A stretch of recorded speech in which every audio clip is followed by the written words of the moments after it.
Jasmine Washington froze as hot coffee dripped down her braids onto her favorite purple dress. The white man above her sneered, "Oops." Before her father Raymond could rise from his seat, the pilot's voice crackled. "This is your captain. We're making an emergency landing." Before we dive into this shocking story, let me know where you're watching from in the comments. Hit that like button and subscribe if you want more true stories about standing up against discrimination. Now let's see how this mid-air incident changed aviation forever. 12-year-old Jasmine Washington had been looking forward to this trip for months. Her father, Raymond Washington, recently appointed as the Director of Aviation Safety for the Federal Aviation Administration, had finally found time in his busy schedule to bring her along to San Francisco. The conference he was attending would feature presentations on the future of commercial aviation, a subject that fascinated Jasmine, who dreamed of becoming a pilot herself one day. They boarded the Atlanta to San Francisco flight early, settling into their first-class seats, a special treat Raymond had arranged to make the journey special for his daughter. Jasmine wore her favorite purple dress with silver stars along the hem, a gift from her late mother. She clutched her dog-eared copy of Women in Flight Pioneers of the Sky, highlighting passages as Raymond reviewed his conference notes. "This will be you someday," Raymond said, pointing to a picture of Bessie Coleman, the first African-American woman to earn a pilot's license. Jasmine beamed with pride. The peaceful moment was shattered when a commotion erupted at the front of the cabin. Richard Palmer, CEO of Aero Parts International, one of the largest aviation parts suppliers in the country, was boarding late. His expensive suit and gold watch gleamed under the cabin lights as he argued with the flight attendant. "I specifically requested 3 amperes. Why is it occupied?" Palmer demanded loud enough for the entire first-class cabin to hear. Flight attendant Tara Miles, a veteran with 15 years of experience, maintained her professional composure. "Sir, we've assigned you seat 3C, which is also an aisle seat as requested." The Washington family was checked in first and received the window and middle seat. Palmer glanced over at Raymond and Jasmine, his expression souring instantly. He muttered something under his breath before responding to Tara. "Fine, but this is unacceptable. I spend thousands with this airline every month."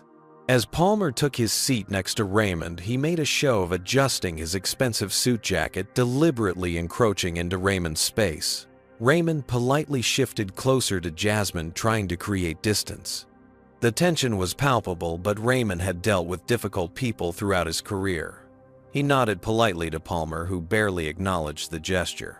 First time in first class, Palmer asked, not bothering to make eye contact with either Raymond or Jasmine. "No, sir," Raymond replied calmly. "We fly frequently." Palmer seemed surprised, then dismissive.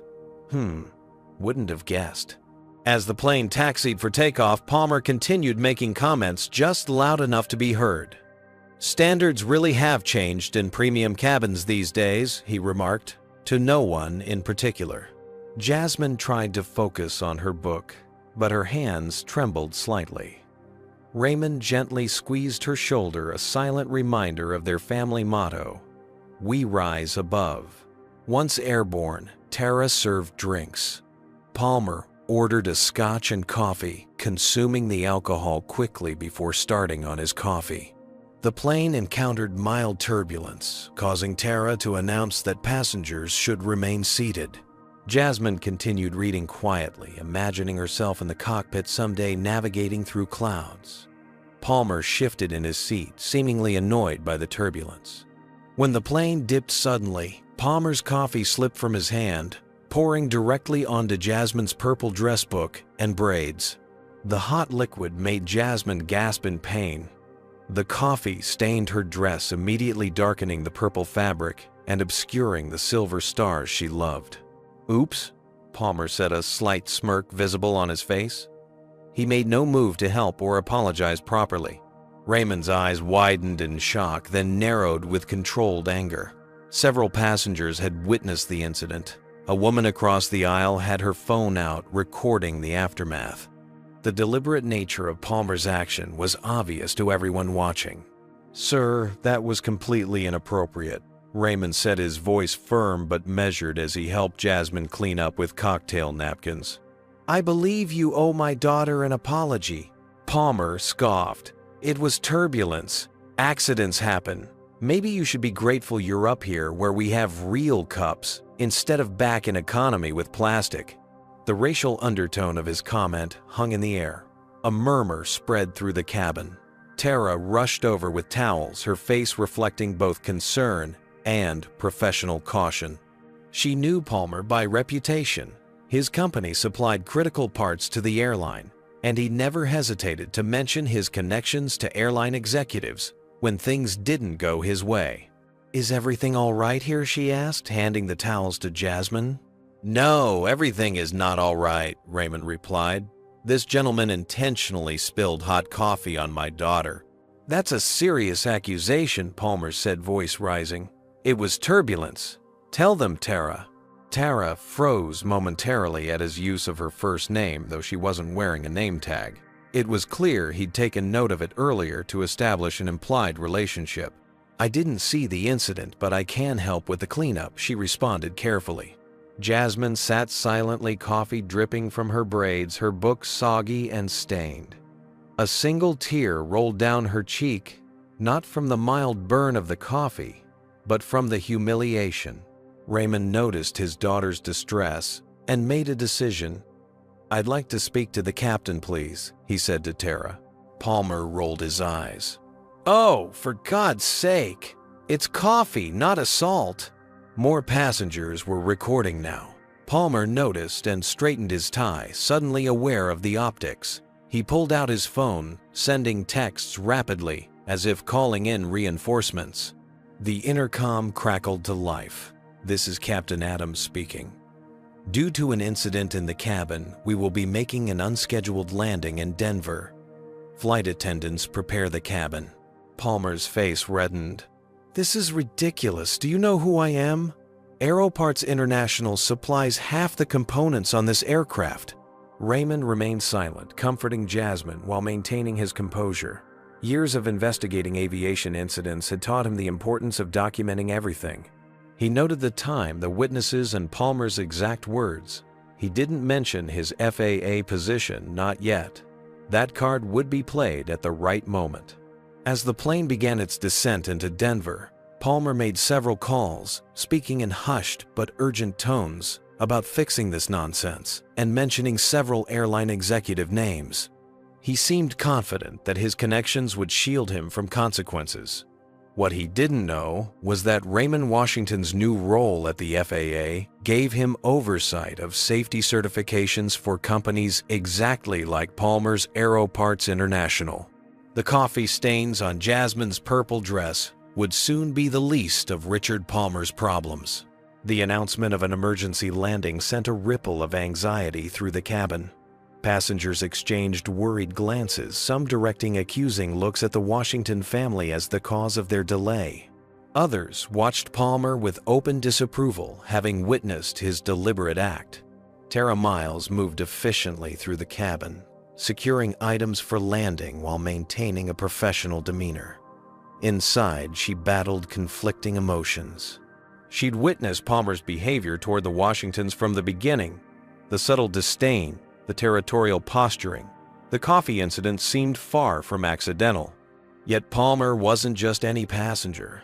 His company, Aeroparts International, maintained contracts worth millions with the airline.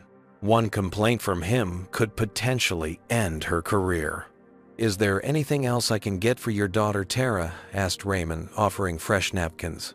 Before Raymond could answer, an elderly white woman with silver hair and pearl earrings spoke up from across the aisle. "Young lady, I saw the whole thing," she said firmly. "That man deliberately spilled his coffee when the plane dipped. It was no accident." The woman, Dorothy Bennett, had been quietly observing the situation unfold. At 78, the retired judge had spent decades watching people attempt to conceal their true intentions behind carefully constructed facades. Palmer scoffed. "With all due respect, ma'am, your eyesight at your age might not be what it once was." Dorothy's eyes flashed. My eyesight is excellent, as is my capacity to recognize bullying when I see it. The cabin divided into factions, those supporting the Washingtons, those irritated by the delay regardless of cause, and those unwilling to get involved. Several continued recording the incident, already finding its way onto social media platforms. Raymond turned his attention to Jasmine, who sat quietly with coffee-stained braids framing her face. Her purple dress, once adorned with silver stars, now bore an ugly brown stain across the front. "You okay, Jazz?" he whispered, using his late wife's nickname for their daughter. Jasmine nodded, though her eyes told a different story. "The book is ruined," she said softly, holding up the soaked pages of Women in Flight. Raymond wrapped an arm around her shoulders. "Books can be replaced. I'm proud of how you're handling this." Palmer busied himself with his phone, sending texts and making calls with increasing urgency. "Frank, it's Rich Palmer. Listen, I need you to contact Denver operations. There's a situation on my flight from Atlanta." "No, it's ridiculous. Some people are making a scene over a spilled coffee." "Yes, that's why we're landing." "I know it's absurd. Can you make sure this gets handled properly?" His confidence grew with each call. By the time the plane began its final approach to Denver International Airport, Palmer had contacted the airline's regional director, 2 vice presidents, and his personal attorney. "This will all be sorted quickly," Palmer announced, loudly enough for nearby passengers to hear. "Sorry for the inconvenience to everyone except those causing this unnecessary drama." Raymond maintained his composed silence. Years of federal investigations having taught him the value of allowing people to create their own narrative traps. Upon landing, the captain's voice came through the speakers. "Ladies and gentlemen, we've arrived in Denver. Please remain seated. Airport security will be boarding to address the situation in first class." Palmer straightened his tie, confidence radiating from him as 2 airport security officers and the airline's ground operations manager boarded the plane. Mr. Palmer, the manager Calvin Brooks, greeted him with recognition. "I understand there's been a misunderstanding." "Quite right," Palmer replied. "Turbulence caused a spill. Now this family is causing a scene and delaying everyone." Raymond finally spoke up.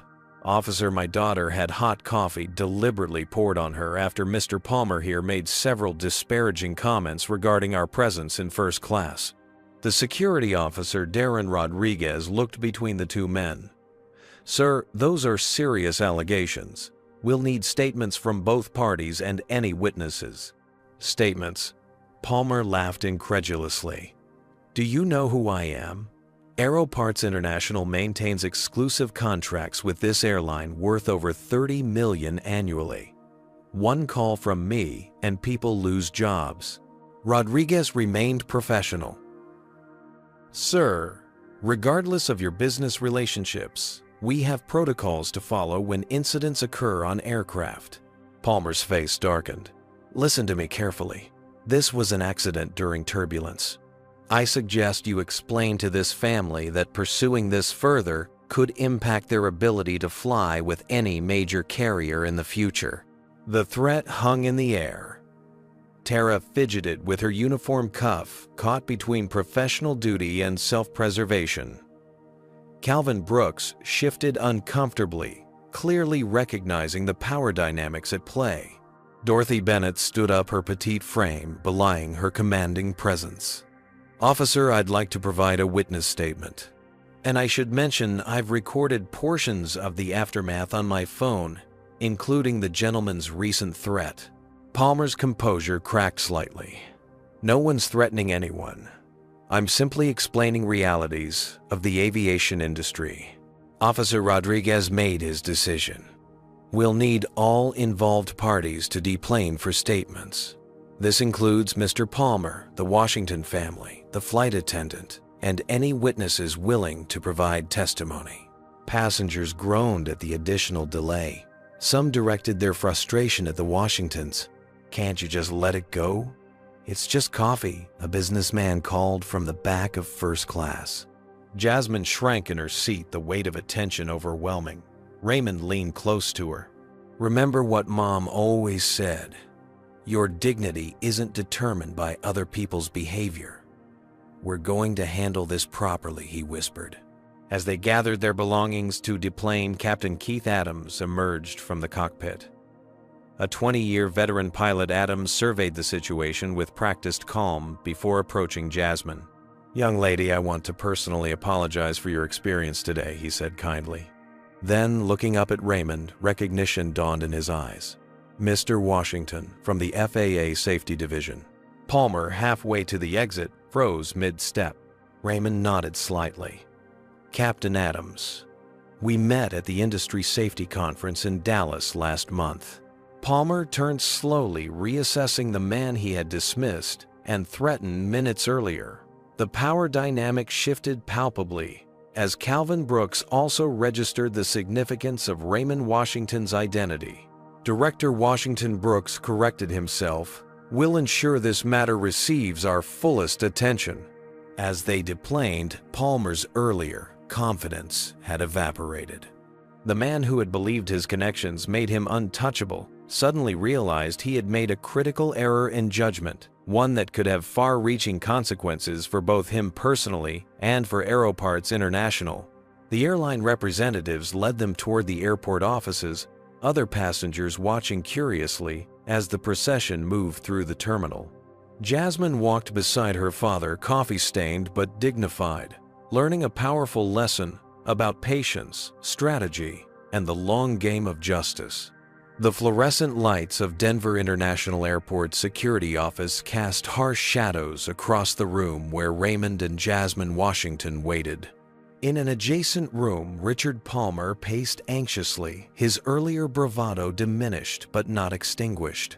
Witness interviews took place in separate areas, Dorothy Bennett's testimony carrying particular weight given her former position as a judge. Officer Darren Rodriguez, a 14-year veteran of airport security, approached his investigation methodically. He'd seen countless incidents of passenger conflict, but the racial undertones and power dynamics of this case demanded careful handling. Mr. Washington, could you describe the events leading up to the coffee spill? Rodriguez asked, recorder running. Raymond detailed the encounter chronologically. Palmer's initial displeasure at their seating arrangement, the muttered comments, the deliberate nature of the spill, and the subsequent threat regarding future air travel. And you're certain the spill wasn't caused by turbulence? Rodriguez pressed. Officer, I've investigated aircraft incidents for 7 years before becoming Director of Aviation Safety. I know the difference between turbulence effects and deliberate action, Raymond replied calmly. In her interview, Jasmine spoke softly but clearly. He waited until the plane dipped, then tipped his cup. He smiled afterward and said, "Oops," like it was funny. Rodriguez noted her composure unusual for a 12-year-old in such circumstances. That's a very serious accusation, Jasmine.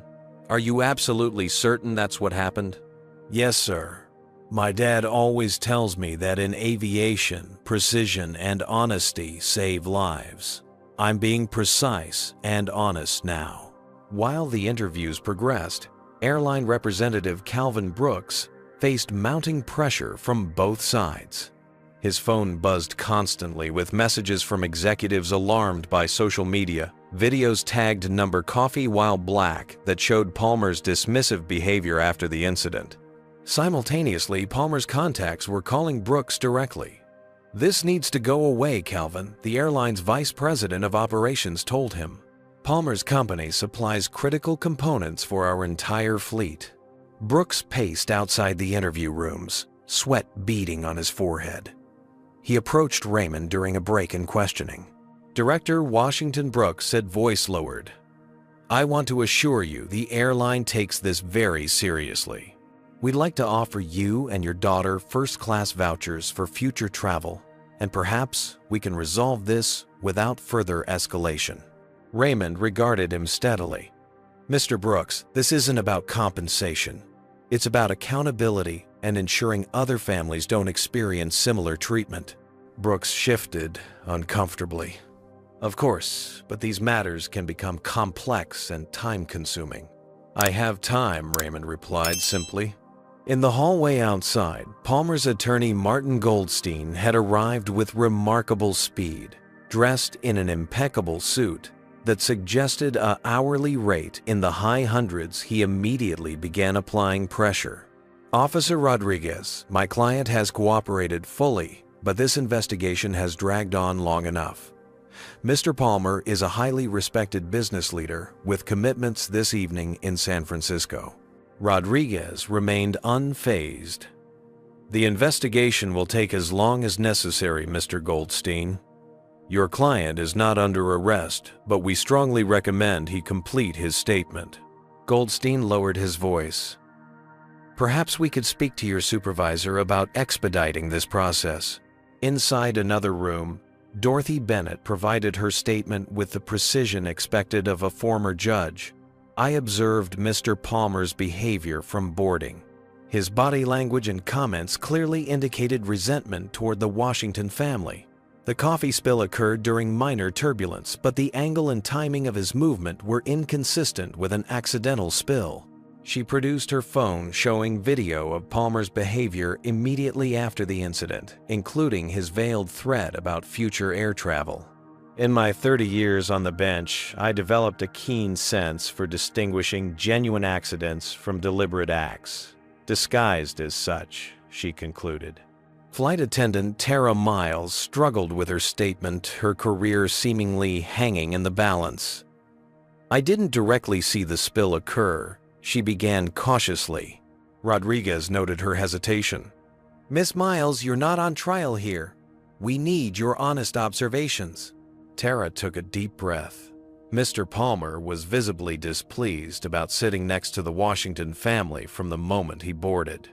He made several comments that made me uncomfortable, though none explicitly mentioned race. After the spill, he showed no genuine concern for the child.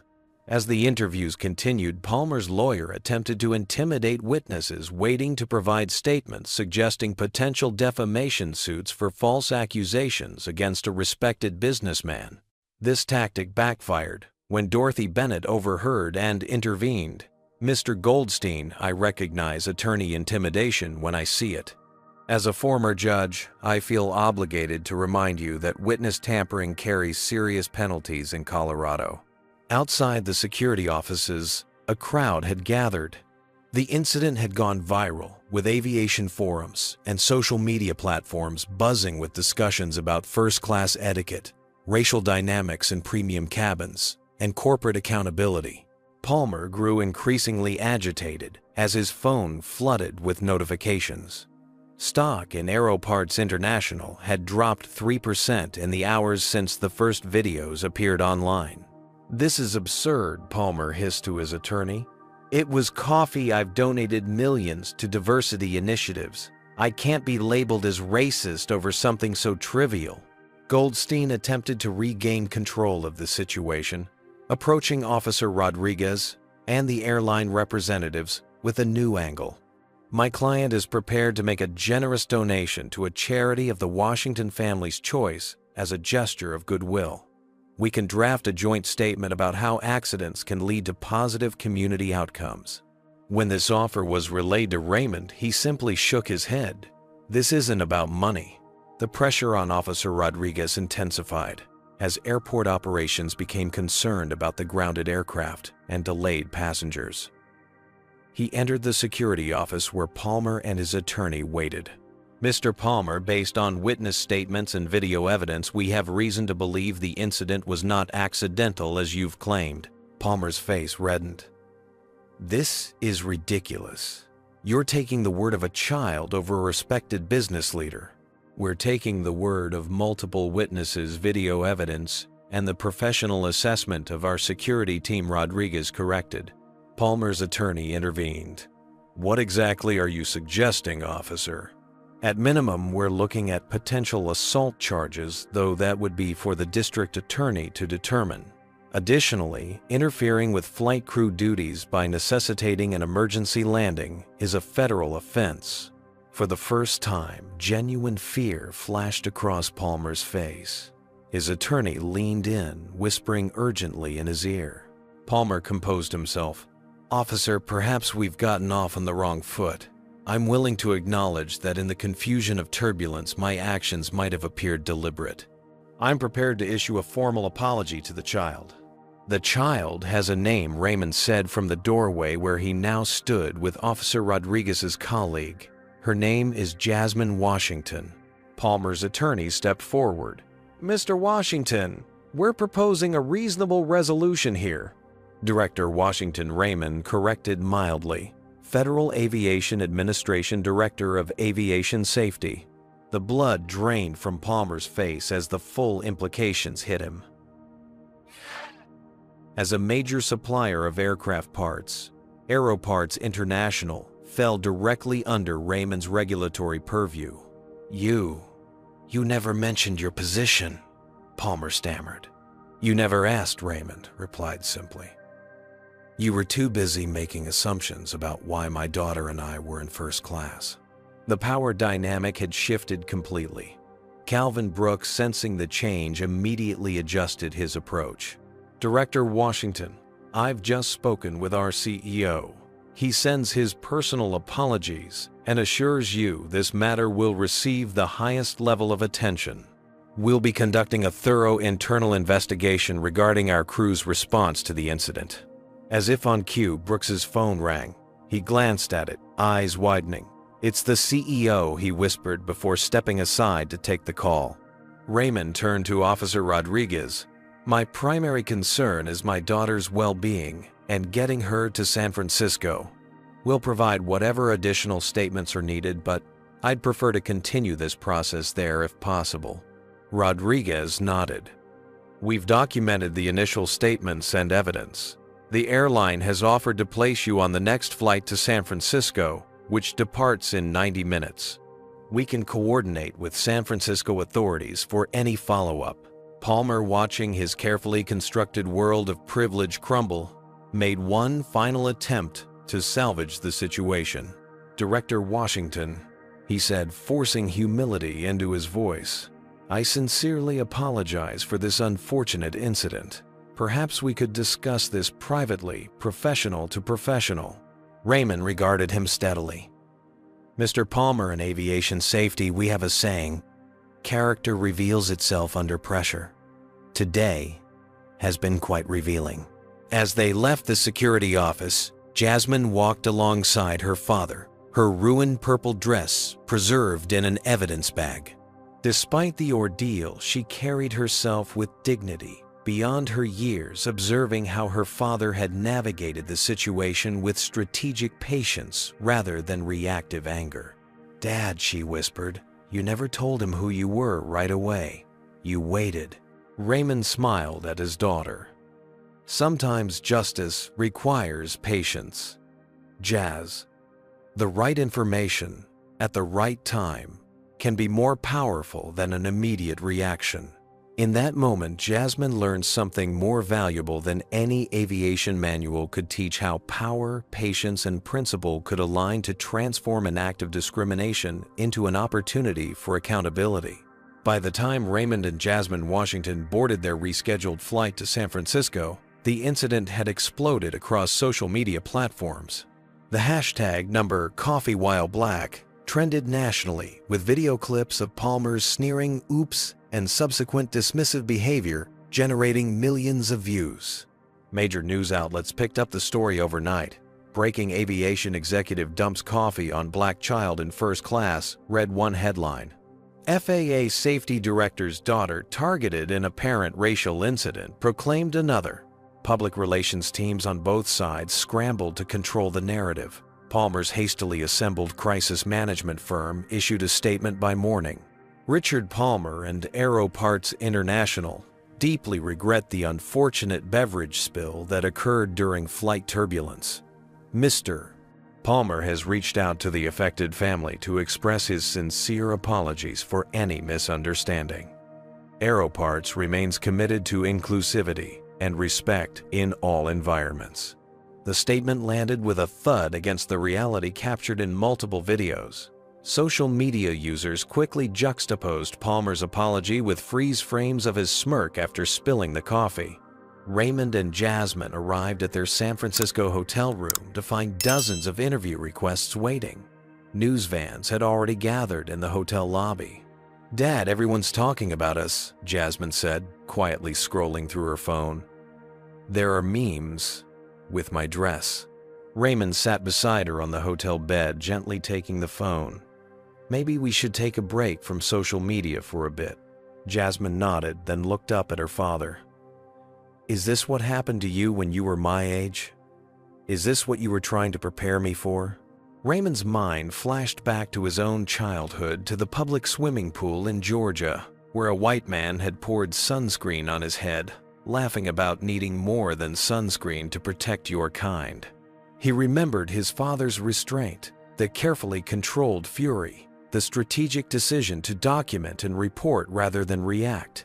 "The world has changed in some ways, Jazz, but not in others," he replied honestly. "I hoped you wouldn't have to face this so young. I keep thinking about what Mom would say." Raymond smiled sadly. Before cancer took her 3 years ago, Maya Washington had been a civil rights attorney, fearless and strategic in equal measure. She'd say, "Document everything, control the narrative, and make sure something changes as a result." While they talked, Aero Parts International's stock continued its downward slide, dropping 8% by morning trading. Investors recognized the potential implications of having the company's CEO directly antagonize the federal official responsible for safety certifications. Palmer's interview with a friendly business network backfired spectacularly. Attempting to portray himself as the victim of misunderstanding, he appeared tone-deaf and defensive. "Look, turbulence happens. Spills happen," Palmer said, adjusting his tie nervously. "I've donated millions to diversity initiatives. I'm not racist." When pressed about his comments regarding the Washington's presence in first class, Palmer stammered, That's being taken out of context. I simply meant that standards of behavior applied to everyone in premium cabins." The interviewer, sensing blood in the water, pressed further. "Multiple witnesses report you saying they should be grateful to be in first class rather than back in economy. What did you mean by that?"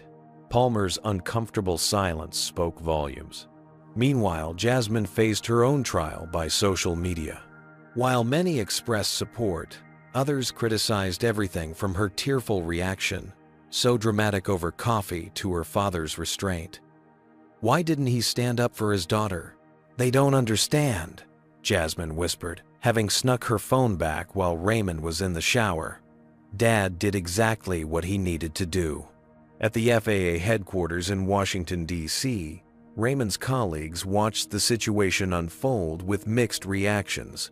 Some offered unconditional support, while others worried about the appearance of conflict of interest. Raymond needs to recuse himself from anything involving Aeropart's Deputy Director Helen Chang argued during an emergency meeting. "This is a PR nightmare waiting to happen." "He's the victim here," countered Operations Chief Marcus Daniels.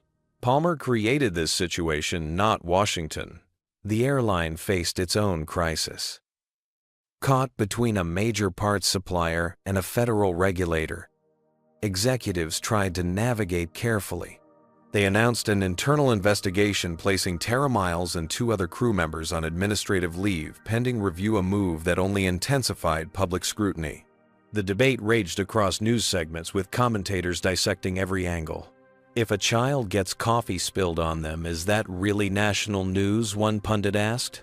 "It becomes news when it's part of a pattern of treating black passengers as if they don't belong in premium cabins," another fired back. Young pilots and aviation enthusiasts rallied around Jasmine online. The Women in Aviation International organization reached out, offering support and mentorship opportunities. Their president issued a statement. "No child's dreams of flight should be dampened by discrimination. We stand with Jasmine Washington." This public support provided a bright spot for Jasmine, who had begun receiving messages from other young black girls interested in aviation, sharing their own experiences with discrimination. Palmer's business associates started distancing themselves strategically. Companies that had proudly featured him on their boards suddenly updated websites to remove his name. Speaking engagements were quietly canceled. Back in Washington, D.C., Raymond's superiors at the Department of Transportation called an emergency meeting. "This is delicate," Washington, the secretary, said over a secure video call. "You have every right to pursue this as a father, but the optics of the FAA director targeting a major supplier." Raymond maintained his composure. "With respect, Mr. Secretary, I didn't target anyone. My daughter and I were targeted. I have no intention of using my position inappropriately, which is why I've already submitted paperwork to recuse myself from any regulatory matters involving Aeroparts International." The secretary nodded, relieved. "That's prudent. Handle this however you need to as a father, Raymond. Just keep it separate from your official duties."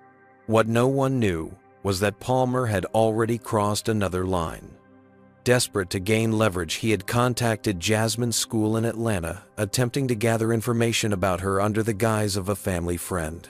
The school, recognizing his name from the news, immediately alerted Raymond. That evening, as Jasmine finally fell asleep in the hotel room, exhausted from the day's emotions, Raymond filed for an emergency restraining order against Palmer. The man had moved from casual racism to targeted harassment of a minor. What's your take on this unfolding situation? Type 1 in the comments if you think Raymond was right to stay calm and strategic rather than confronting Palmer immediately. Type 2 if you believe he should have been more aggressive in defending Jasmine. Don't forget to hit that like button and subscribe to our channel for more stories about standing up against discrimination. But the real question remains: how would Palmer respond to his rapidly deteriorating situation? And what would happen when these two powerful men faced each other again? The aviation industry was about to witness an unprecedented power struggle with far-reaching consequences. As dawn broke over San Francisco, Richard Palmer's crisis management team gathered in a luxury hotel suite 6 blocks from where the Washingtons were staying. Led by veteran spin doctor Victoria Reeves, the team had worked through the night developing a counter-narrative. "The sympathy angle isn't working," Reeves stated bluntly, pointing to analytics on her tablet. "We need to shift the narrative from racist executive to regulatory overreach." Palmer paced the room, his normally commanding presence diminished by lack of sleep and growing anxiety. The Aeroparts International stock had dropped another 4% in pre-market trading. 3 major airline customers had already called to express concerns about their relationship. "I built this company from nothing," Palmer fumed. 30 years of work can't be destroyed over spilled coffee." Reeves nodded to her deputy, who distributed folders containing their new strategy. "We're repositioning this as a David versus Goliath story. Successful businessman being targeted by an overzealous government regulator using a minor incident to advance a personal agenda." The plan was comprehensive strategic leaks to friendly journalists, questioning Washington's ethics, social media campaigns, highlighting Aeroparts' diversity initiatives, and targeted pressure on political figures with oversight of the FAA. Within hours, the first articles appeared. "FAA Director uses position to wage personal vendetta," read one headline on an industry blog.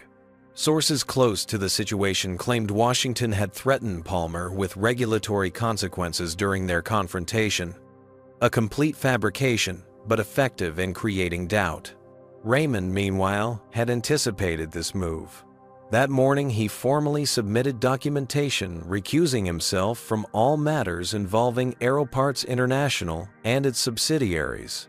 The paperwork filed with both the FAA Ethics Office and the Department of Transportation created a firewall between his personal situation and his professional responsibilities. "It's a textbook strategy, Jazz," he explained to Jasmine over breakfast in their hotel room, carefully shielding her from the media camped in the lobby. "When you can't defend your actions, you attack the other person's motives." Jasmine picked at her pancakes. "But everyone can see what really happened. It's on video. People see what they're primed to see," Raymond said gently. Mr. Palmer has resources and connections. This was never going to be simple. At Atlanta West Middle School, Jasmine's classmates and teachers watched the situation unfold with mixed reactions. Some rallied around their absent peer, creating supportive messages and organizing discussions about discrimination. Others, particularly those from families with aviation industry connections, echoed Palmer's emerging narrative about regulatory overreach. When Jasmine connected to her virtual classroom that afternoon, she found herself suddenly visible in ways that felt uncomfortable. Comments in the chat ranged from supportive to skeptical. Did he really do it on purpose? My dad says your dad is using his government job to attack private business. Ignore them, Jazz. We believe you. Her English teacher quickly disabled the chat function, but the damage was done. Jasmine disconnected from the session, tears streaming down her face. Raymond found her curled on the hotel bed. I can't do this, Dad, she whispered.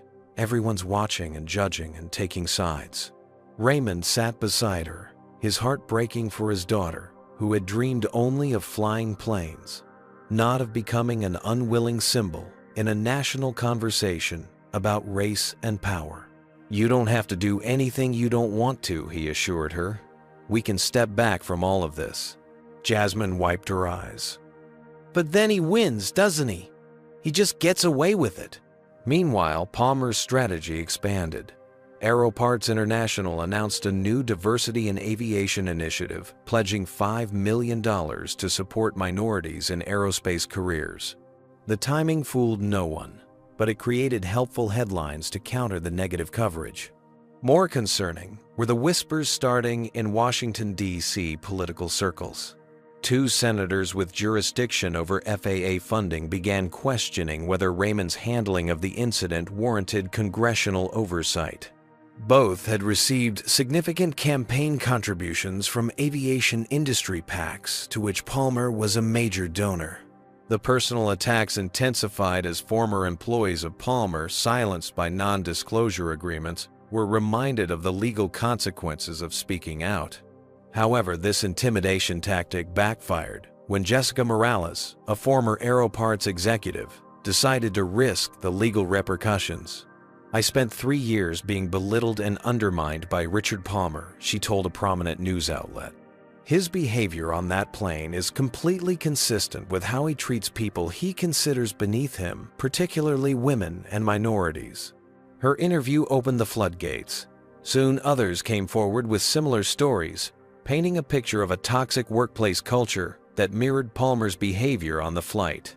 Palmer's desperation grew with each new accusation.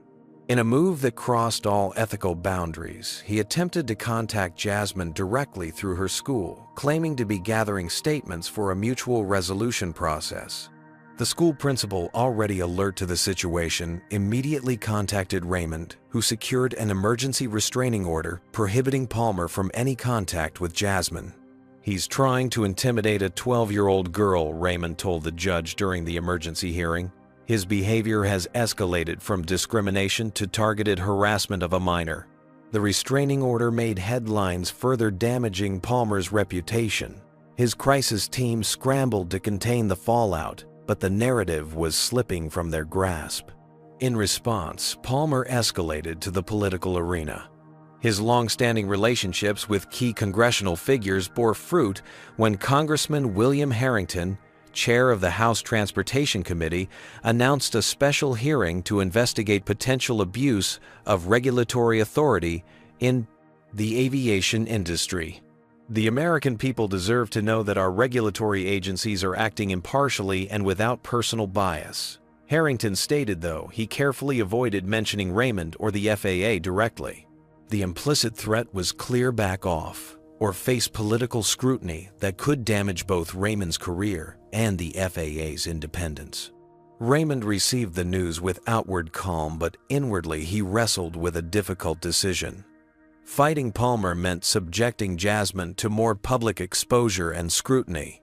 Stepping back meant allowing a powerful man to escape accountability through intimidation and political connections. That evening, as father and daughter watched the sunset from their hotel room, Raymond posed the question directly. "Jazz, this is escalating in ways I anticipated but hoped to avoid. Ultimately, this is about what happened to you. So I'm asking what you want to do. We can step back, focus on healing, and let others handle the accountability. Or we can continue forward, knowing it gets harder from here." Jasmine was quiet for a long moment, watching the golden light fade over San Francisco Bay. "When I was 7, she finally said Mom took me to that museum exhibit about the women who calculated flight trajectories for NASA. Remember?"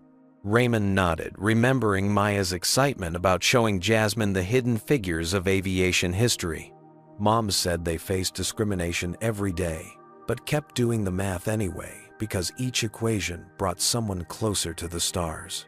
Jasmine turned to her father, her expression reflecting Maya's determination. "I want to keep doing the math, Dad." Raymond embraced his daughter, recognizing her mother's courage shining through. Meanwhile, Dorothy Bennett had not remained idle. The retired judge had organized the passengers from the flight who had witnessed the incident, creating a support network to counter Palmer's narrative. Using her extensive legal connections, she ensured their testimonies were documented properly and made available to appropriate authorities.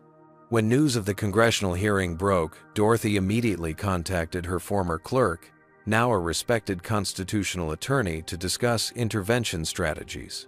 "This is a blatant attempt to use political pressure to silence victims of discrimination," she argued. "We need to ensure Jasmine has proper representation."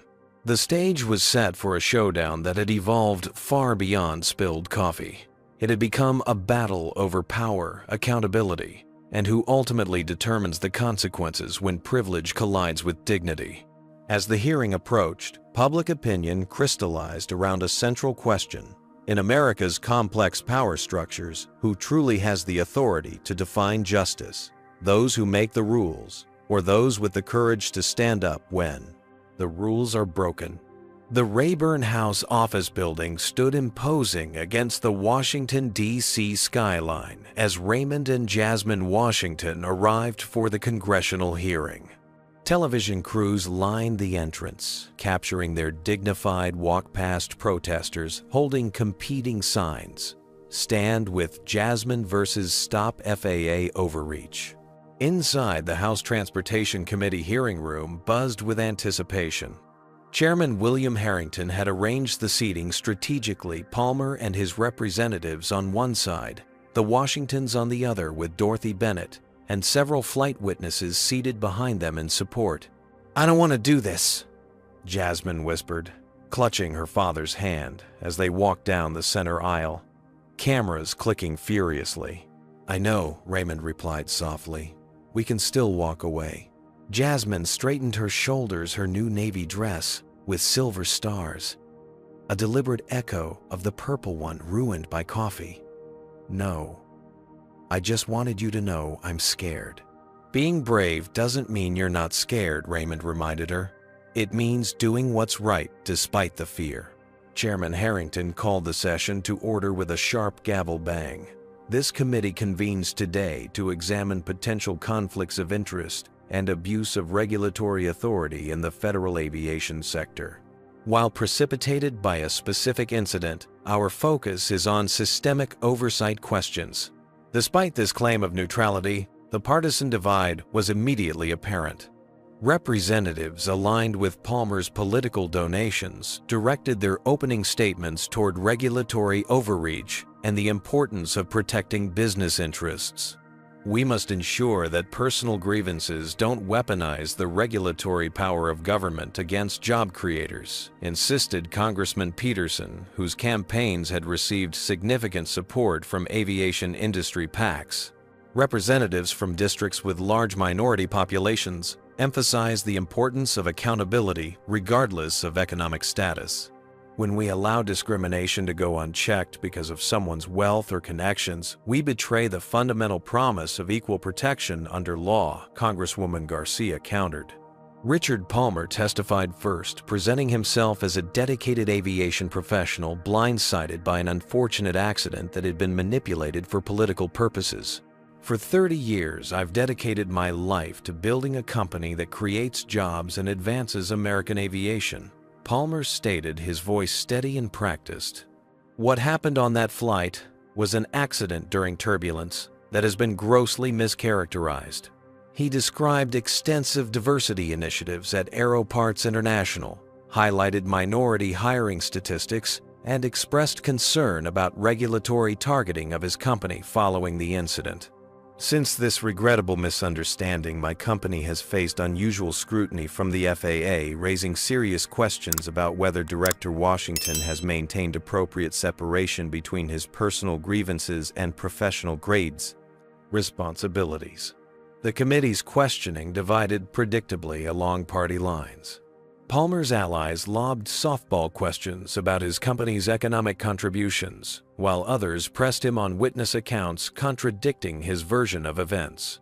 Mr. Palmer, Congresswoman Chen began multiple witnesses describe your reaction after spilling coffee as, and I quote, smirking and saying, oops, in what they characterized as a dismissive manner. How do you explain this discrepancy with your claim of genuine concern? Palmer's expression tightened momentarily before he regained composure. In stressful situations, facial expressions can be misinterpreted. I was actually grimacing with concern. And the witnesses who reported your comment that the Washingtons should be grateful to be in first class, were they all misinterpreting as well? Palmer shifted uncomfortably. I never made any such comment. This has become a game of telephone where innocent remarks are twisted. When Raymond's turn came to testify, he projected the calm authority that had earned him respect throughout his career. He detailed the incident factually without embellishment or emotion, then addressed the core allegation head-on. I want to be absolutely clear. I recused myself from all regulatory matters involving Aero Parts International immediately following this incident. Any suggestion that I have used my position to target Mr. Palmer's company is demonstrably false, as department records confirm. He submitted documentation of his recusal, along with statements from FAA ethics officers verifying the firewall between his personal situation and professional responsibilities. My presence here today is not as an FAA director, but as a father whose daughter was subjected to degrading treatment based on her race. That distinction matters both legally and ethically. Throughout Raymond's testimony, Jasmine watched her father with quiet pride. The committee members seemed less interested in attacking him directly, perhaps recognizing the political liability of appearing to badger the father of a child victim. As the questioning continued, Dorothy Bennett leaned forward from her seat behind the Washingtons and whispered to their attorney. After a brief consultation, the attorney approached the committee chairman during a short recess. My client's request that Jasmine Washington be permitted to provide brief testimony to the committee, as she was the direct victim of the incident. Under discussion, her perspective is essential to these proceedings. Chairman Harrington appeared taken aback. He huddled with committee counsel, clearly reluctant to deny a platform to the 12-year-old at the center of the controversy, yet concerned about the political optics if her testimony proved compelling. The committee will hear from Ms. Washington, he finally announced, for a period not to exceed 5 minutes. A murmur spread through the chamber as Jasmine approached the microphone, appearing simultaneously small and powerful in the massive hearing room. Palmer's attorney immediately objected. Mr. Chairman, we've had no notice of this witness or opportunity to prepare cross-examination. This isn't a trial, Counselor Harrington replied. The committee has discretion to hear relevant testimony. Ms. Washington may proceed. Jasmine adjusted the microphone, her hands trembling slightly before steadying. She had prepared notes but set them aside, choosing instead to speak directly to the committee. My name is Jasmine Washington. I'm 12 years old, and until last month, my biggest dream was becoming a pilot. Her voice, initially soft, grew stronger with each word. I used to imagine flying through storms, navigating by instruments, when visibility failed, staying calm during emergencies. I thought those would be the hardest tests a pilot faces. The room fell completely silent, as she continued. Now I know there are harder tests, like sitting in a seat you belong in while someone decides you don't, like feeling hot coffee poured on you and seeing a grown man smile about it, like watching that same man use his power and connections to avoid consequences, making you feel small all over again. She looked directly at Palmer for the first time since entering the room. Mr. Palmer didn't just spill coffee on my dress, he spilled it on my dignity. But dignity isn't something others can take from you permanently. That's what my parents taught me. Jasmine turned back to the committee. I'm not here asking for anything for myself. I'm here because the next girl who looks like me deserves to sit anywhere her ticket says without being made to feel she doesn't belong there. By the time she finished speaking, several committee members appeared visibly moved. Palmer sat rigid in his chair, his earlier confidence evaporated under the weight of a child's unvarnished truth. The remaining witnesses, flight attendant Tara Miles, Dorothy Bennett, and other passengers corroborated the Washingtons' account. Tara, having since resigned from the airline, spoke candidly about the pressure to accommodate high-status passengers like Palmer, regardless of their behavior. There's an unwritten rule that people with connections get treated differently, she admitted. After Mr. Palmer made it clear who he was, I felt my job would be at risk if I documented what really happened. As the hearing concluded, Chairman Harrington attempted to frame the day's testimony as raising important questions about regulatory independence rather than reaching conclusions about Palmer's conduct. This political hedging might have worked had Palmer maintained his composure. Instead, during Dorothy Bennett's detailed account of his behavior on the flight, Palmer interrupted loudly. This is ridiculous. You're all taking the word of a child and a bunch of social justice warriors over a respected business leader. Do you have any idea what this witch hunt is costing my company? The outburst, captured by television cameras and immediately viral on social media, revealed more about Palmer's character than hours of testimony could have. Chairman Harrington, recognizing the political liability of appearing to side with Palmer after his display, quickly gavelled the session closed. The committee will review today's testimony and consider appropriate next steps, he announced hastily. We stand adjourned. As Raymond and Jasmine exited the hearing room, surrounded by supporters and media, Palmer and his entourage departed through a separate door, his face flushed with anger and humiliation. The hearing had not delivered the political protection Palmer had anticipated. Instead, it had given Jasmine a platform to speak her truth in a way that resonated far beyond the committee room. In trying to silence her through political maneuvering, Palmer had inadvertently amplified her voice. That evening, as father and daughter watched the news coverage in their hotel room, Jasmine turned to Raymond with unexpected wisdom in her eyes. We didn't win today, did we, Dad? Raymond considered this. Today wasn't about winning or losing. It was about being heard. But it's not over. No, Raymond agreed, it's not over. Complex problems rarely have simple endings. What neither of them knew was that the hearing had set in motion consequences that would extend far beyond their personal experience.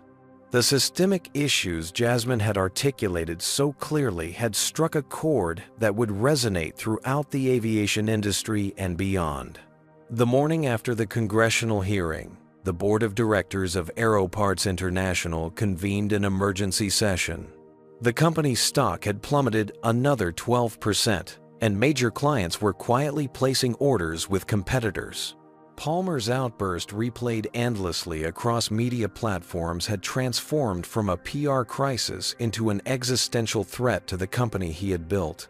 The numbers don't lie, Richard said. Eleanor Voss, the board's senior member, and usually Palmer's strongest ally. We've lost $400 million in market value in 10 days. 3 major airlines have put our contracts under review. This isn't sustainable. Palmer paced the boardroom, his typical commanding presence diminished by exhaustion and stress. This will blow over. The news cycle moves on. We need to weather the storm. It's not blowing over, countered Marcus Hernandez, heading the Finance Committee. Our social media analysis shows this isn't following normal patterns of public outrage. That girl's testimony humanized this beyond a typical corporate scandal. Palmer slammed his hand on the polished table. That girl and her father are destroying everything I've built. 30 years of work undone by spilled coffee." The room fell silent at his outburst, board members exchanging uncomfortable glances. Palmer's lack of remorse, even in private, confirmed what many had suspected: the incident wasn't an aberration, but a revelation of character. Richard Eleanor said, "Finally, we're putting you on administrative leave, pending a comprehensive review. Jefferson will serve as interim CEO." "You can't do this to me. I am this company," Palmer shouted, but the decision had been made. By afternoon, a press release announced Palmer's temporary departure to focus on personal matters. Meanwhile, the airline that had hosted the fateful flight completed its internal investigation. The findings were unequivocal. Multiple policies had been violated in the handling of the incident. Most critically, the decision not to document Palmer's behavior had come from a vice president who had previously accepted lavish hunting trips funded by Palmer. The airline's CEO personally called Raymond. "We're terminating 3 employees who covered up aspects of the incident, including a senior VP. We're also implementing mandatory anti-discrimination training for all customer-facing staff, using this incident as a case study with your permission." Raymond appreciated the accountability, but remained focused on Jasmine's well-being. The media firestorm had taken its toll. Though outwardly resilient, she had developed anxiety about flying a cruel twist for a girl who had dreamed of piloting aircraft since she could talk. "I know it's not rational, Dad," she admitted during a therapy session he attended with her.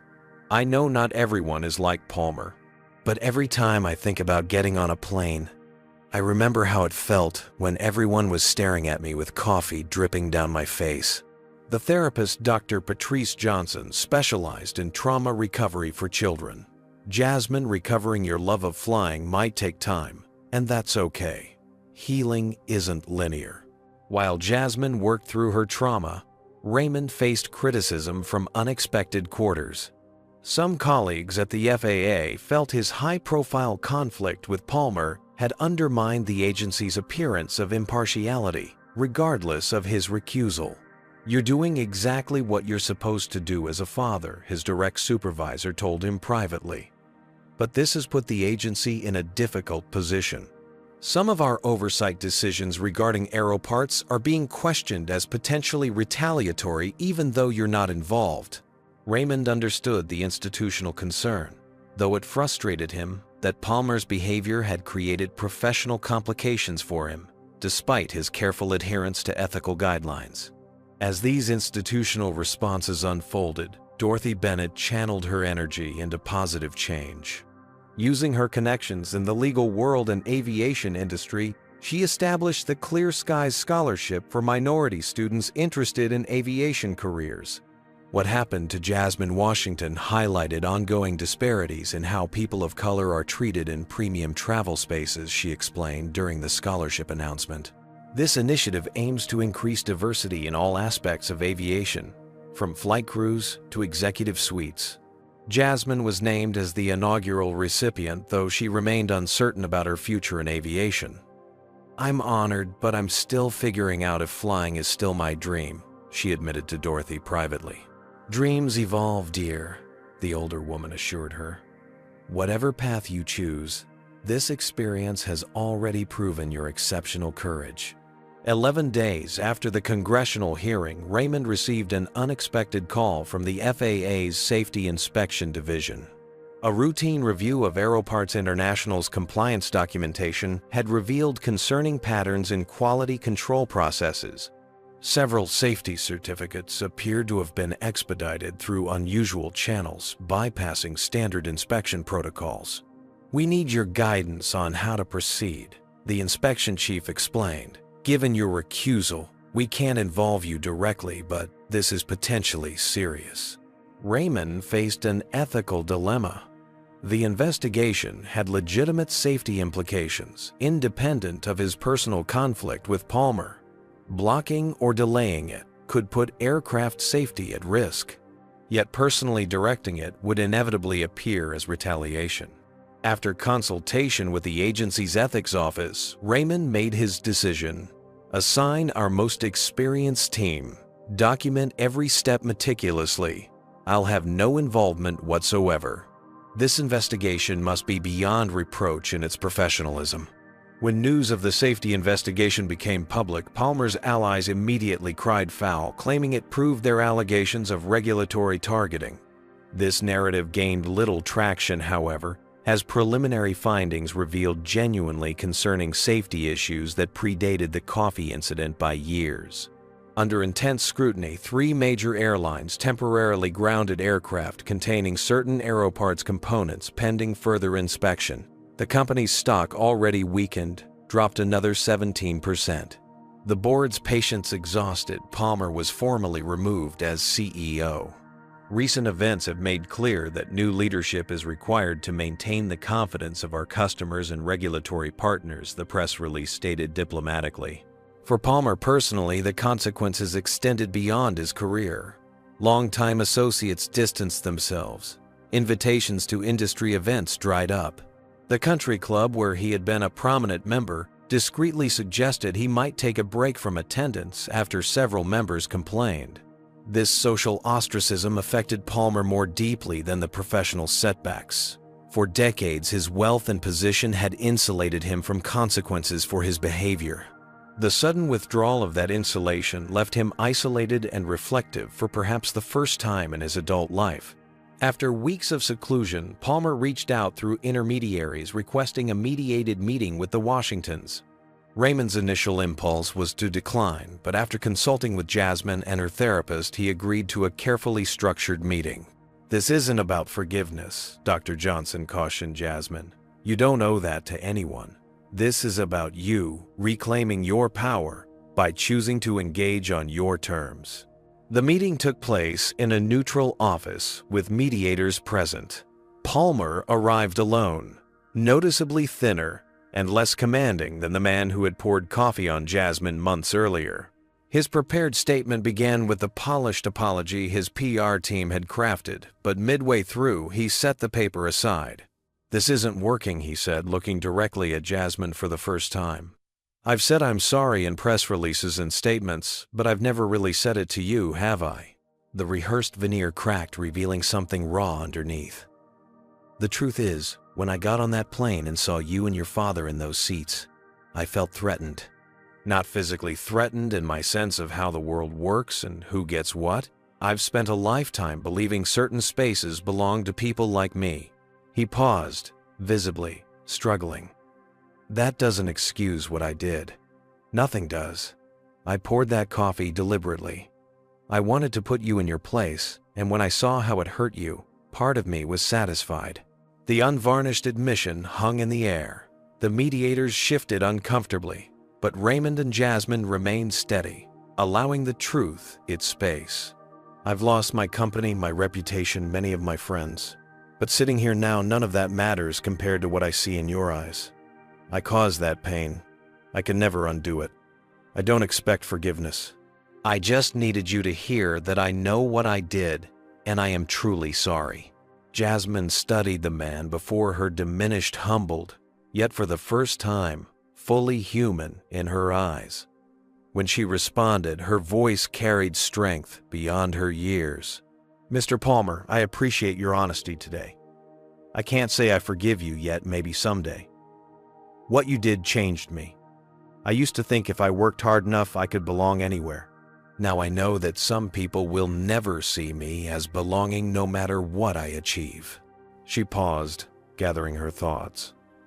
"But I also learned that belonging isn't granted by people like you. It's claimed by people like me even when it's hard. Especially when it's hard." Palmer nodded slowly, accepting her words without defense. "I hope you use this experience to change," Jasmine continued, "not just to save your reputation, but because seeing others as fully human makes your own humanity stronger." As the meeting concluded, something subtle had shifted.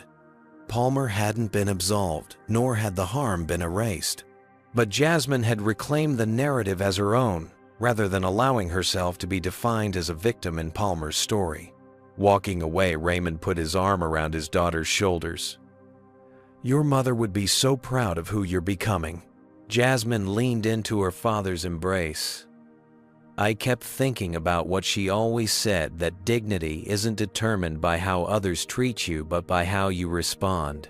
What neither of them realized was that their dignified response to injustice had set in motion changes that would extend far beyond their personal experience, transforming policies and practices throughout an industry long overdue for a reckoning with its unwritten rules of belonging.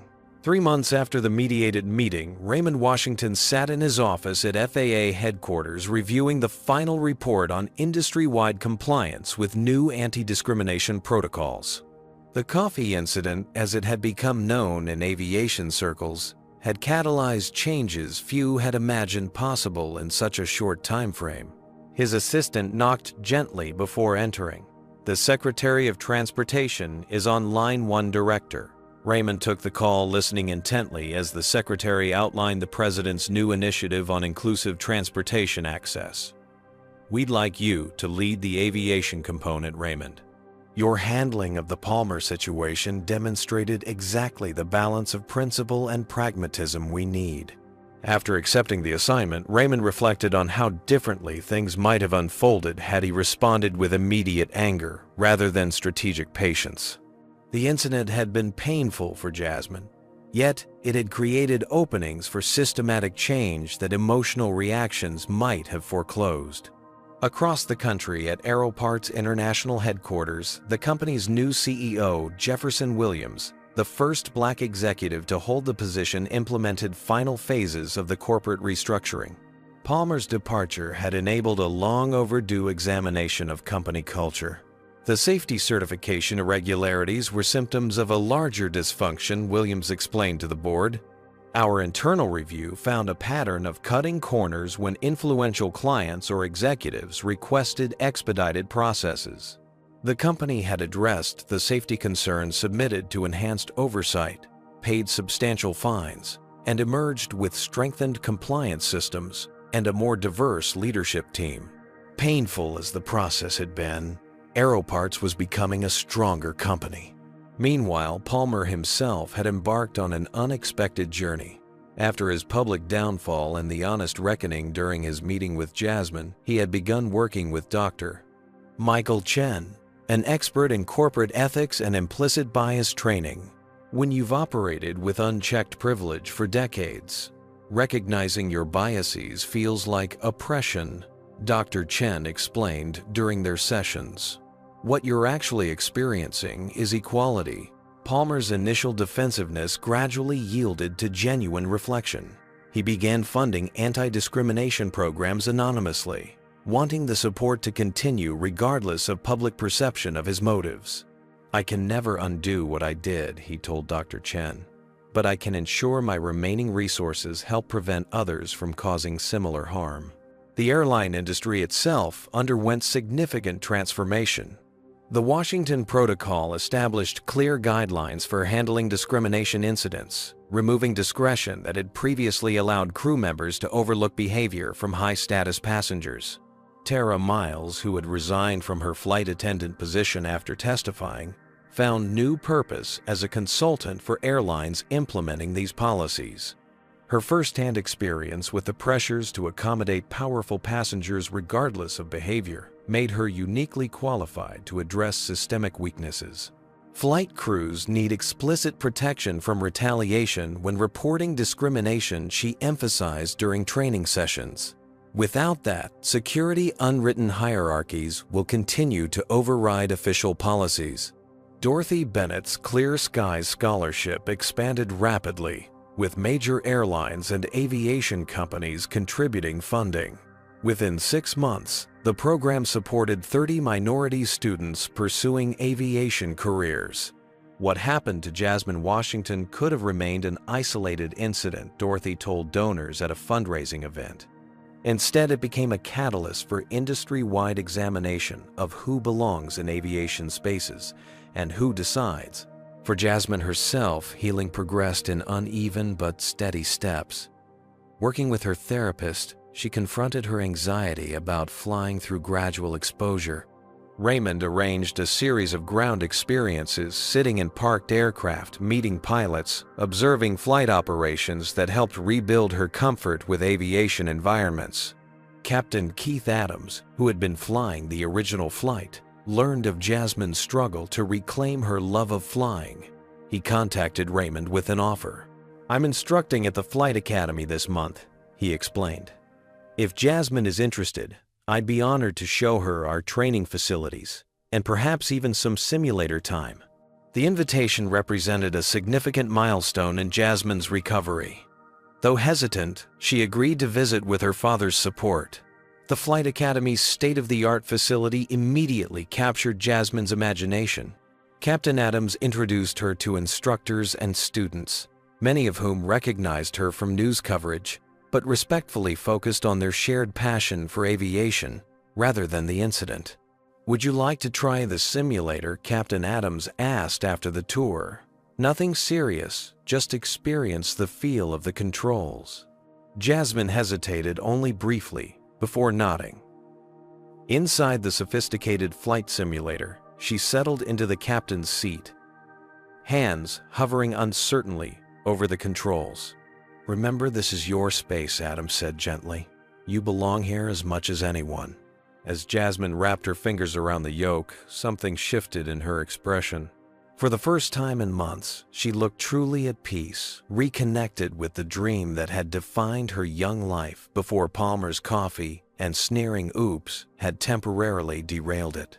Raymond, watching from the back of the simulator, fought back tears, seeing his daughter reclaim her passion. Maya would have been so proud of Jasmine's resilience, he thought. The industry-wide changes continued to unfold in the following months.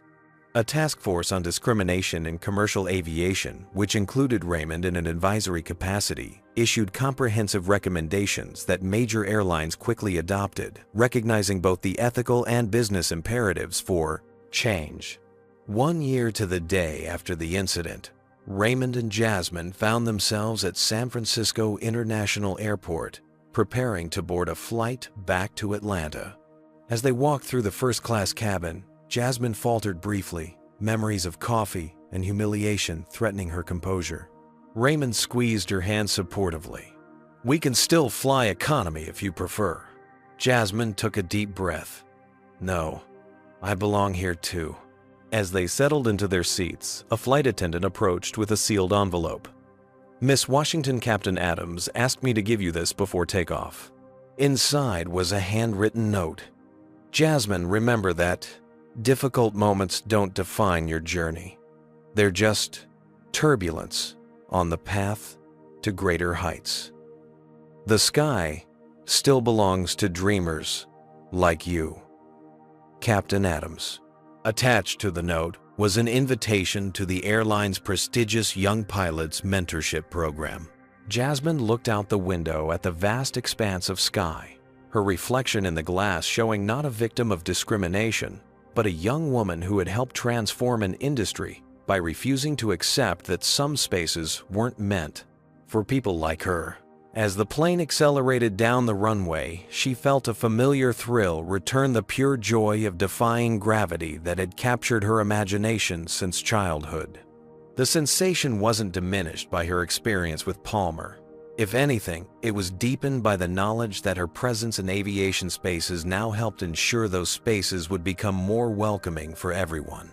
The plane lifted off, carrying Jasmine toward a future where belonging wasn't determined by others' prejudices, but by her own courage to claim her rightful place in the sky and everywhere else. The gleaming Airbus A320neo prepared for boarding at Hartsfield-Jackson Atlanta International Airport. Jasmine Washington, now 13, moved confidently through the jet bridge, her navy blazer, with pilot wings pinned to the lapel, distinguishing her as part of the airline's Young Aviators program. Raymond walked beside her, carrying a small gift-wrapped package, a surprise for today's milestone. "Nervous?" he asked, as they approached the aircraft. Jasmine shook her head. "Not about flying. Never again." 1 year had transformed Jasmine in ways both subtle and profound. The incident that had temporarily grounded her dreams had ultimately given her wings of unexpected strength. As the youngest participant ever accepted into the prestigious mentorship program, she had already accumulated more cockpit observation hours than students twice her age. Captain Maria Rodriguez greeted them at the aircraft door. "Ready for your first transcontinental shadow flight, Miss Washington." "Absolutely," Captain Jasmine replied, the formality failing to hide her excitement. Captain Rodriguez had specifically requested Jasmine for this flight after hearing her speak at an industry conference on improving inclusivity in aviation. The pre-flight checks are about to begin. "You're welcome to observe everything from the flight deck." Raymond hugged his daughter before she disappeared into the cockpit. "I'll see you in San Francisco," he said, handing her the wrapped package. "For later when you're airborne." As Raymond took his first-class seat, he reflected on the year's journey. The Washington Protocol, as the anti-discrimination framework, had become known throughout commercial aviation, had been implemented by every major U.S. carrier, and was being adapted internationally. The FAA's guidance on handling bias incidents, which Raymond had helped develop after carefully navigating conflict of interest concerns, had received bipartisan support, a rarity in the current political climate. Aeroparts International had emerged from its crisis transformed under Jefferson Williams' leadership. The company had not only addressed its safety certification issues, but had pioneered a corporate accountability model that other aviation suppliers were beginning to adopt. Their stock had recovered and surpassed pre-incident levels, proving that ethical reform and business success could be compatible. Raymond's phone buzzed with a news alert. Richard Palmer had been appointed to the board of the National Center for Implicit Bias Research, his first public position since stepping down from Aeroparts. The accompanying photograph showed a different man than the one who had poured coffee on Jasmine, thinner, less imperious, with an expression suggesting hard-won humility. The center's director was quoted, "Mr. Palmer brings unique perspective. As someone who has directly confronted the consequences of unchecked bias in himself and worked systematically to address it, his experience and resources will help advance our mission." Raymond put away his phone as passengers continued boarding. Dorothy Bennett, using her boarding pass for the adjacent seat, settled in beside him. "How's our girl doing?" she asked, her role as Jasmine's informal mentor having evolved into a cherished friendship with the Washington family. "Excited, confident, everything Maya and I hoped she'd be." Dorothy nodded, understanding the bittersweet pride of seeing Jasmine thrive while wishing Maya could witness it. "The scholarship program just accepted its 50th student," she reported. 3 from Jasmine's school alone. Their conversation paused as a familiar figure appeared in the first-class cabin, Richard Palmer, noticeably altered from their last encounter. He froze momentarily upon seeing Raymond, clearly unaware they would be on the same flight. Palmer had maintained his distance from the Washingtons since their mediated meeting, respecting boundaries while continuing his personal reckoning work.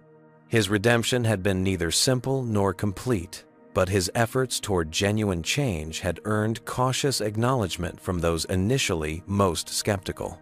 After a moment's hesitation, Palmer approached. "Director Washington," he said quietly, "I didn't realize. I can request another flight." Raymond studied the man who had caused his daughter such pain. "That's unnecessary, Mr. Palmer. It's a public flight."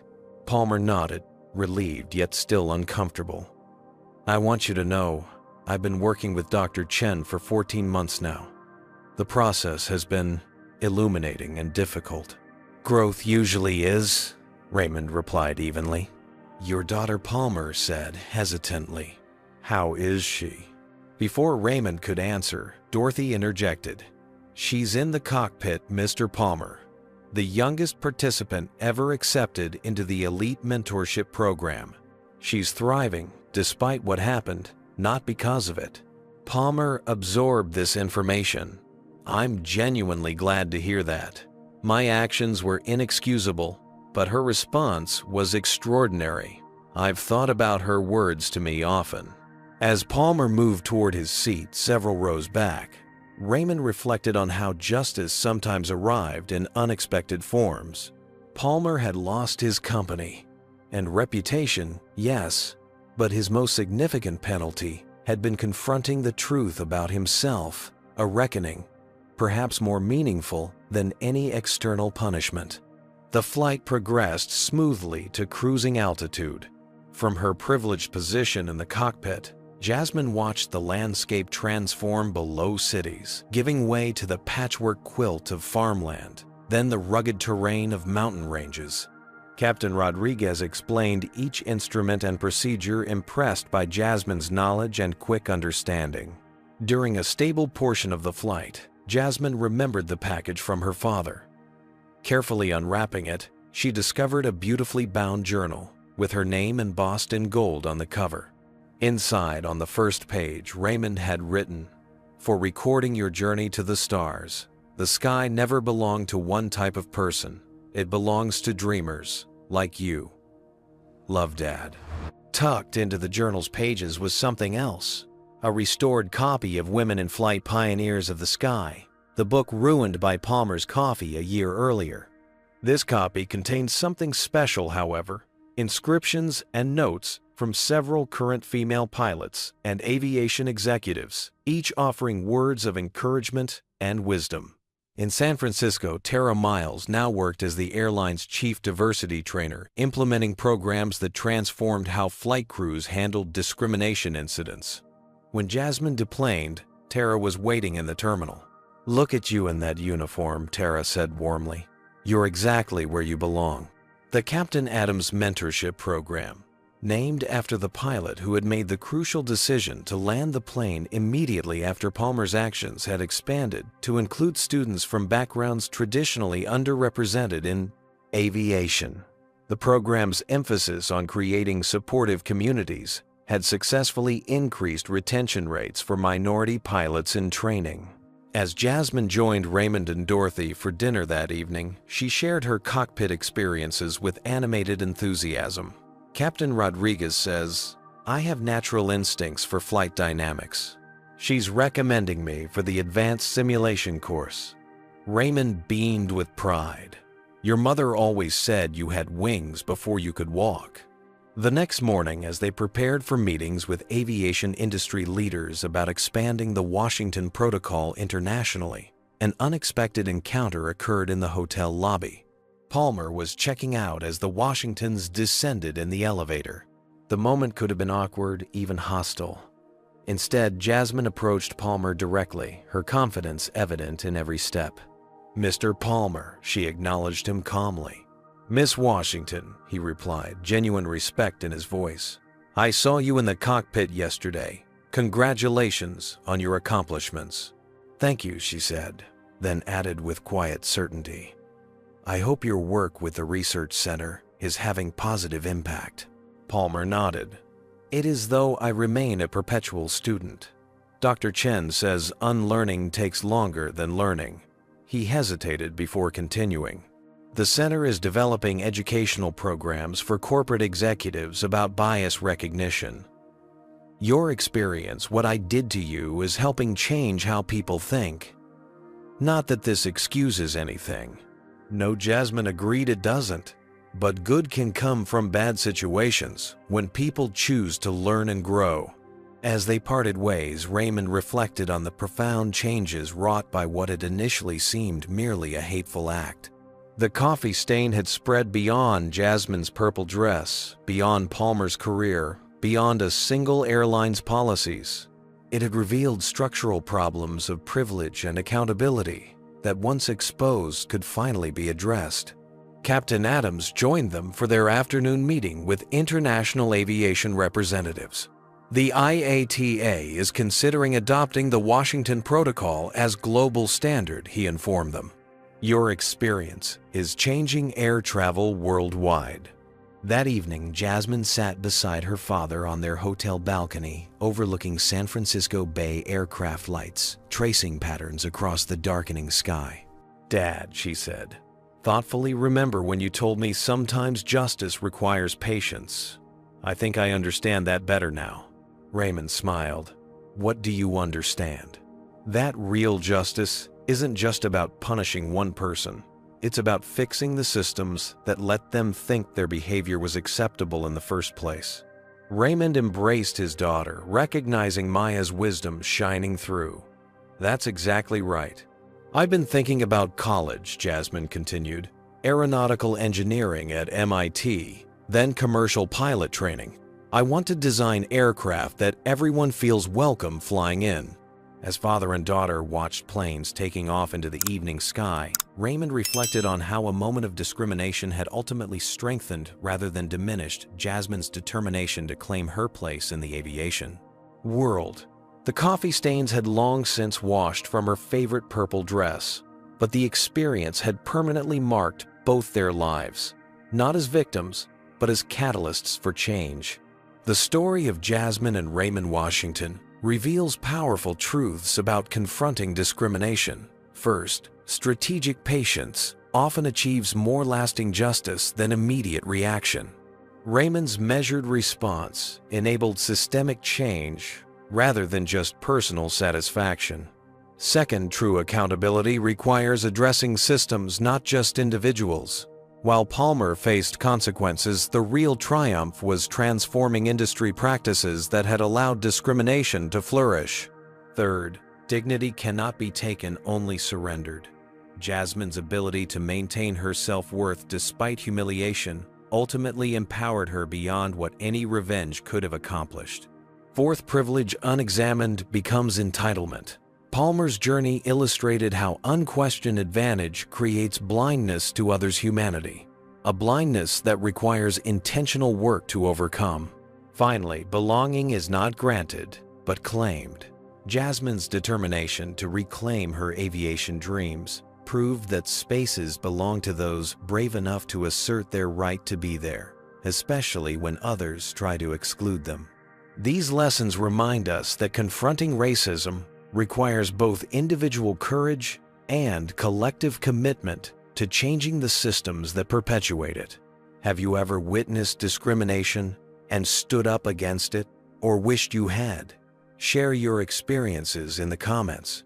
If Jasmine's journey from victim to changemaker inspired you, please like this video and subscribe to our channel for more stories about overcoming injustice. Share this with someone who needs to understand how powerful strategic dignity can be in fighting discrimination. Thank you for watching Coffee Stains of Justice. And remember, our response to hate determines whether it diminishes or strengthens us.